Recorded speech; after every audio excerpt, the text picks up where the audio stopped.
blokje over mevrouw Broekhuizen. Die heeft gevraagd of ze dezelfde naam had, maar bleek helemaal anders gespeld te zijn. Ik heb 3 gedichten, ik lees een beetje terug in de tijd. Ik begin met eentje die ik recent geschreven heb en dat heet Stamcafé. Waar de neuzen dezelfde kant op staan, de geur aan vroeger doet denken, een schouderklopje, een arm om je heen, een dikke kus, een wenken. Luid gerinkel van glazen, het volle volume van vloeistof en geluidsniveau van stemmen dat daar gelijke tred mee houdt. Een verhaal dat doet verbazen, een traan die in een glaasje valt. De gouden, goedmoedige glimlach voor wie terloops nog binnenkwam. Gouden hoer, gelul, gezwam. De vlotte grap als iemand even zweeg. De rondjes die je er gaf en katers vierkant voor terugkreeg. Maar altijd gezellig en warm, hartelijk en huiselijk. En elke stuiver waard de rekening aan het end. Zoveel drink je nooit meer. Maar morgen zit je er weer. In dat vertrouwde café waar men jou beter kent.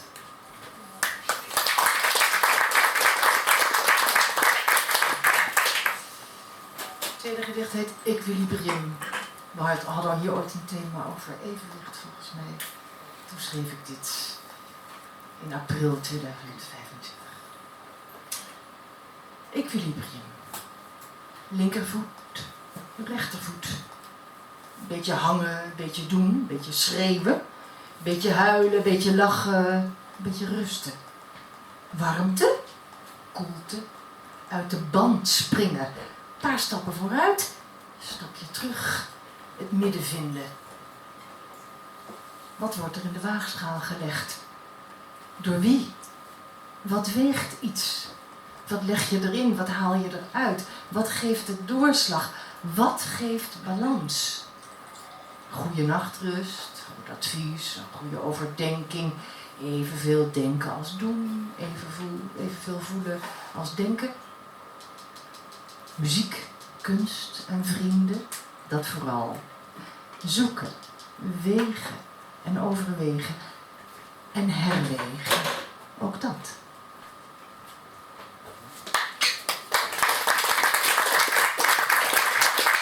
In mijn voorbereiding kon ik altijd maar het derde gedicht niet kiezen. Dat heb ik dus nu nog steeds, dat ik denk, ik weet niet.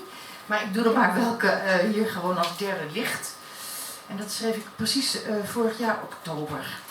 En toen was de politieke situatie of de wereldsituatie net iets anders dan nu. Het heet Herfstnieuws. Er is een zonnestorm. Noorderlicht kleurt de avond groenrood. Wind teistert de struiken. Bloempotten zijn omgevallen. Ik moet naar buiten, maar ik wil niet.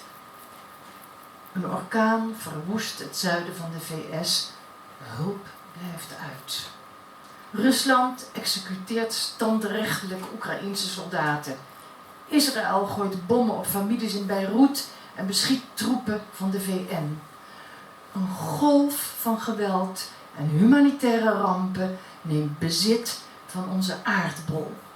Vluchtelingen verdrinken op zee in een wanhopige poging over te steken naar een beter leven. Asielzoekers wordt opvang geweigerd door dorpsbewoners in een oostelijke provincie. Ze moeten worden gegroepeerd en terugkeren. Hups.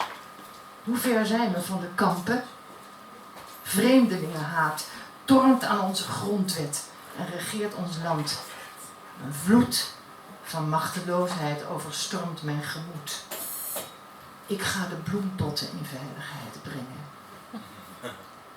Dank je wel.